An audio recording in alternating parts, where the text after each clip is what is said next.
Okay, let's get into this. We're looking at a film that really, it goes so far beyond just pirate lore and treasure maps. It's become a foundational text for a whole generation. It really has. Mhm. We're talking, of course, about the 1985 adventure comedy, The Goonies. And for you listening, our goal today is to really move past the plot. We're not going to be recounting the hunt for One-Eyed Willie's treasure. No, not at all.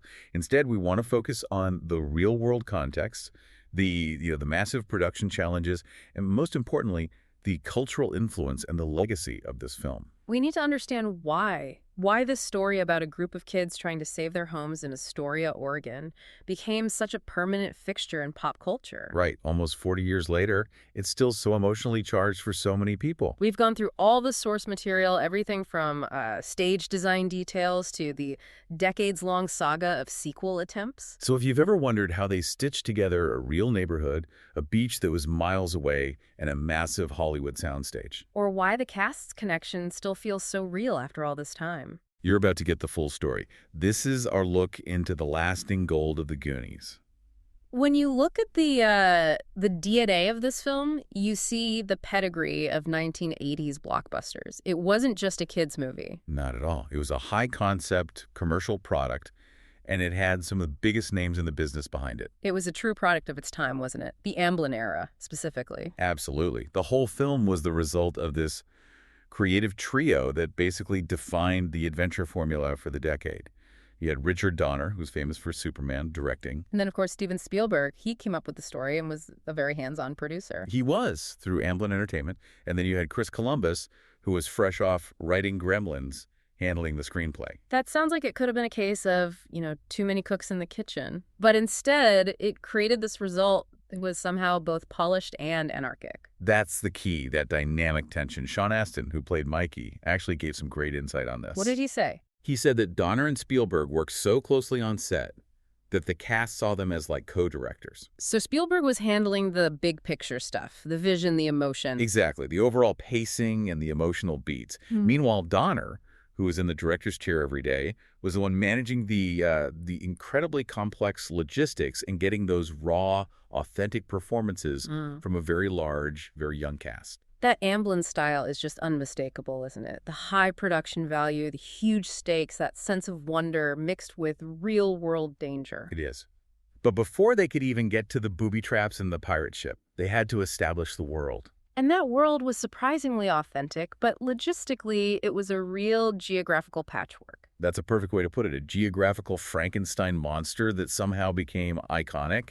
Astoria, Oregon, needed to be a character in itself.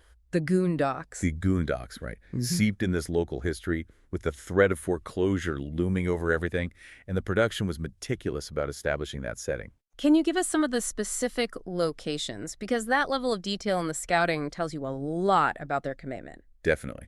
So to root the story in reality, they filmed key scenes right in Astoria. The old Clatsop County Jail was used for that opening scene. The Fratelli jailbreak. The jailbreak, yes. Yeah. And that building is now the Oregon Film Museum, which seems very fitting. And Mikey's dad's workplace, the museum where they find the map. That was the Captain George Flavel House Museum, a beautiful Queen Anne building. And of course, the most famous location, the Walsh family home. That's a real private residence at 368 38th Street. So they absolutely nailed the authenticity of the neighborhood, which gives the whole story its emotional stakes. But then as soon as the adventure kicks off, they kind of ditch Astoria, don't they? They do, exactly. This is the great geographical deception of the film. The big coastal scenes with the iconic Haystack Rock. The landmark the Goonies used to navigate. Right. Those weren't filmed in Astoria at all. Yeah. They were shot at Ecola State Park in Cannon Beach, which is over 26 miles south. That's a serious bike ride for a group of kids. It is. It created a really clear visual distinction. You have Astoria for the cozy, real-world community feel, and then Cannon Beach for the rugged cinematic landscape you need for a grand adventure. It's an interesting choice. If they were so focused on being authentic in the beginning, why sacrifice the geography like that? I think they prioritized visual impact over strict geographical accuracy. It's a classic filmmaking trade-off. Cannon Beach just looks more dramatic. It does. And Haystack Rock is this massive 235-foot landmark. It instantly screams Oregon coast to anyone who knows the area. And it gives the adventure a sense of scale that Astoria's immediate coastline might not have. And that contrast is even bigger when you realize where most of the movie actually takes place. Underground. Right. And yes, the huge majority of it, the booby traps, the tunnels, the water slides, and that incredible final grotto scene, it was all manufactured. None of it was filmed on location in Oregon. So where was it? Burbank, California. It was all filmed on Stage 16 at Warner Bros. Studios.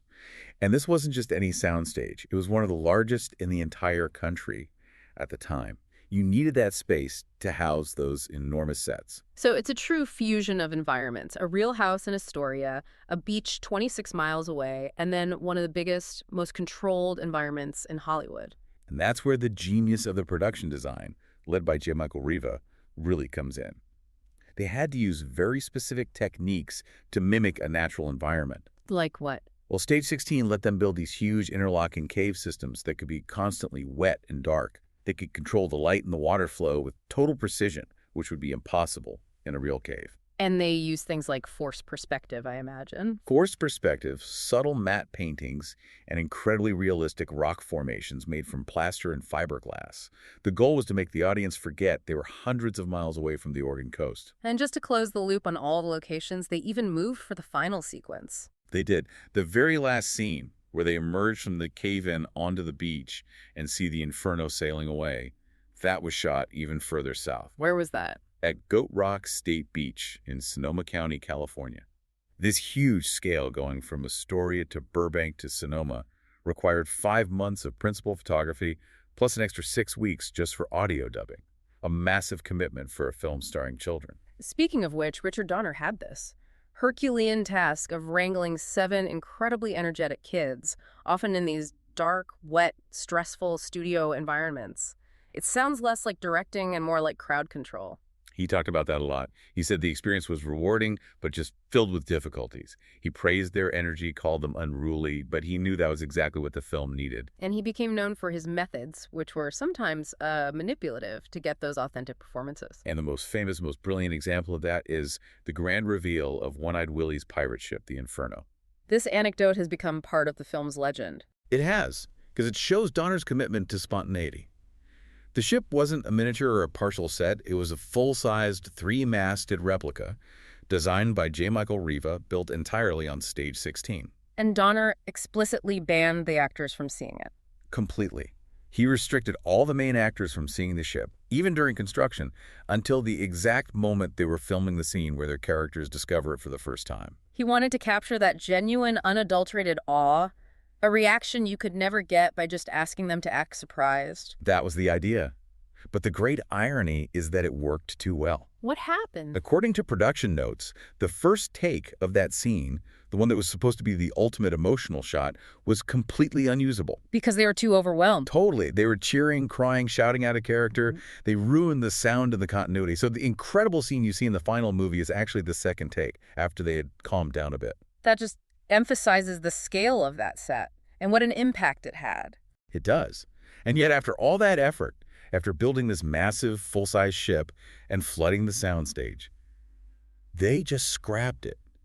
They demolished the Inferno once filming was done. Wait, they just destroyed it. They didn't even try to preserve it as like a museum piece. But they reduced it to rubble.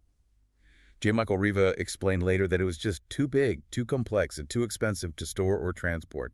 No studio or museum wanted to take on the cost or the liability. So this massive practical set piece was just temporary. Completely transient. It says a lot about the sheer scale of 1980s blockbuster budgets. A temporary masterpiece, built for one purpose, and then gone forever. Before we move on from production, we have to talk about the soundscape. The film's atmosphere is just so defined by its music. The soundtrack is a defining cultural artifact of the mid-80s. It wasn't just background noise. It was a commercial juggernaut. You had REO Speedwagon, the Bangles, And of course, Cyndi Lauper. the incredibly distinctive sound of Cyndi Lauper. Her song, The Goonies Are Good Enough, became synonymous with the film. They basically leveraged her huge cultural status at the time to market the movie. And the music video for that song was a whole other thing. Oh, it was legendary in its own right.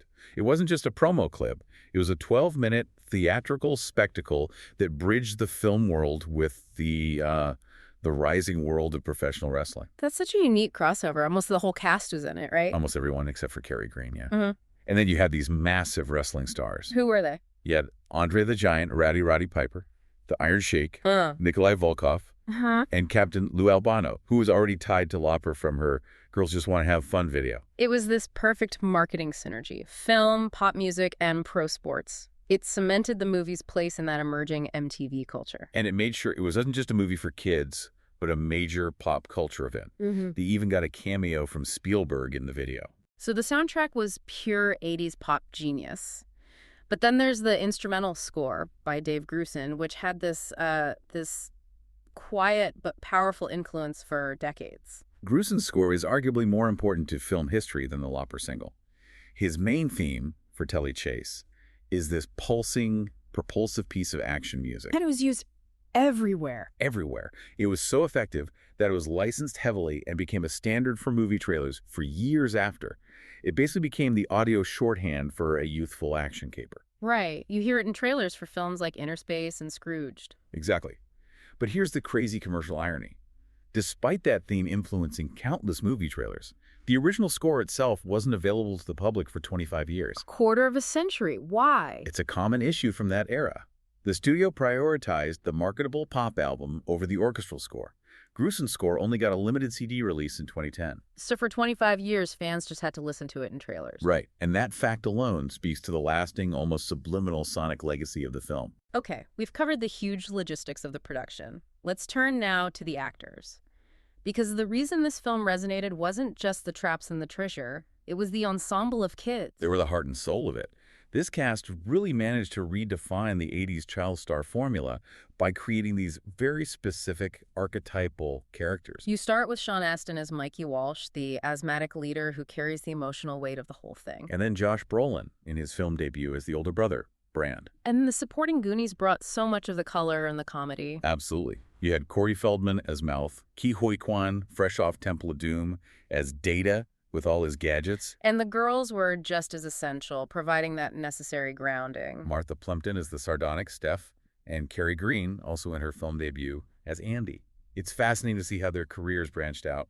Brolin became a superstar. Quan had his incredible comeback. And then you have others for whom this was really a singular high point. Right, and the character who arguably had the most memorable and most complex role was Jeff Cohen as Lawrence Chunk Cohen. Chunk. He provides a lot of the comic relief, but he also becomes the emotional catalyst for the second half of the film. And it's a key piece of trivia that The Goonies is Jeff Cohen's only feature film role. This brings us to the truffle shuffle scene. It's an iconic moment, but it also carries this painful context that the sources address. And it's critical to talk about this with nuance. The truffle shuffle, where Chunk is forced to lift his shirt and shake his belly, is played for broad comedy. But the director, Richard Donner, he documented his own discomfort with it. He did. He said filming that scene, which involved Chunk being mocked for his weight, was painful. He acknowledged that the humor in that moment was derived from pain and humiliation. So the film is walking a very thin line there, leveraging a character's vulnerability for a laugh. And we have to be respectful in how we talk about that. Absolutely. And we have to report Donner's perspective. What's important narratively, though, is that this scene sets up Chunk's vulnerability. It makes his later development so much more powerful. The pain of the truffle shuffle is contrasted by the genuine acceptance he finds later. And that acceptance comes, of course, from the film's antagonists, the Fratelli family, and specifically from the most unique member of that group. The Fratellis were this perfect mix of danger and slapstick. They were. Anne Ramsey was phenomenal as Mama Fratelli. She won a Saturn Award for it. And her sons, Jake and Francis, played by Robert Davi and Joe Pantoliano, were just perfectly manic and inept. But the emotional core of that whole group belongs to Lotnie Fratelli. Sloth. Yeah. Played by the former NFL star John Matuzak. He's introduced as this hulking, deformed, and much abused younger brother who the family keeps locked in a basement. The production design for him was intense. The makeup alone. It was. Matuzak spent 5 hours in the makeup chair every single day for that look. 5 hours a day. That's an incredible commitment. And it created this monstrous appearance, but his character arc is surprisingly tender. It's the film's emotional center. Despite his appearance, Sloth is depicted as child-hearted, and his development really begins when he frees Chunk. They form this immediate, heartfelt bond. A bond based on mutual compassion, on being rejected by the normal world. Yes. And Sloth becomes Chunk's protector, and he joins the Goonies to fight against his own abusive family. And the emotional payoff isn't just that he saves the day, it's the resolution. Exactly.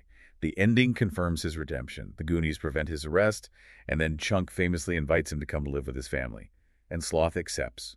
His arc concludes with finding genuine community. So if the truffle shuffle was the low point of Chunk's humiliation, the "hey you guys" moment with Sloth is the high point of his victory and his humanity. It's a beautifully structured redemption arc right in the middle of a kid's adventure film. When the Goonies came out in June 1985, the hype was just huge, driven by the Spielberg and Donner names. So let's look at its immediate performance. Commercially, it was an immediate, definite success. The budget was $19 million, which was pretty substantial for a film like this at the time. About the same as Back to the Future, which came out later that summer. Very similar budget, yes. So it was a high-stakes investment. And how did it do on opening weekend? It opened strong, grossing $9 million. But surprisingly, it didn't take the top spot. It came in second behind Rambo, First Blood Part 2. But it had legs. It kept drawing audiences all summer. It did. The final worldwide gross was $125 million, with almost $64 million just from the U.S. and Canada. That put it in the top 10 highest-grossing films of 1985. It was a smash hit. Given that huge financial success, the critical response at the time is fascinating. Critics were positive, but they were also deeply skeptical about the film's longevity. That is the core paradox of its legacy. It was a commercial hit, but it struggled for critical respect, which is why it became a cult classic, not just a classic. It has a respectable 77% on Rotten Tomatoes now, with the consensus calling it an energetic, sometimes noisy mix of Spielbergian sentiment and funhouse tricks. Right. And critics at the time, like Roger Ebert, they praised the high energy. He gave it 3 stars, saying it was made special by the high-energy performances of the kids. Gene Siskel said something similar, that after a dull start, some kind of minor movie miracle takes place. They recognized its mechanics and its spirit, but the sources also have quotes that are just brutally dismissive of its long-term relevance. As if they were reacting more to the commercialism of the Amblin machine than the film itself. That suspicion is very clear. Janet Maslin of the New York Times gave us probably the most famous example of this critical misjudgment. She said the film was fast, funny, ingenious, entertaining, and only a small point while the movie is in progress, almost entirely without staying power. Almost entirely without staying power. That is just stunning to read today. What was the logic behind that assessment in 1985? I think they saw it as disposable summer entertainment. They often compared it unfavorably to films like E.T. or Superman, which they felt had more thematic depth. They saw the Goonies as derivative. Highly derivative. A synthesized adventure relying on tropes designed purely to sell tickets. One critic even called it utterly uninvolving for anyone over the age of 12. So the film really had to fight for its place, and the audience ultimately proved the critics wrong. They did, over decades of rewatching. And the final official recognition of its quality came much, much later. In 2017. In 2017, 32 years after those concerns about its staying power. The Goonies was selected for preservation in the United States National Film Registry by the Library of Congress.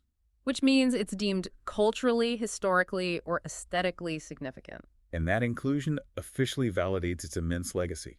It's the total rejection of those initial critical doubts. The moment a film starts actively altering the real world-changing tourism, inspiring other media, you know it's achieved a different status. And that's so obvious with Astoria, Oregon. The tourism phenomena is extraordinary and, frankly, disruptive.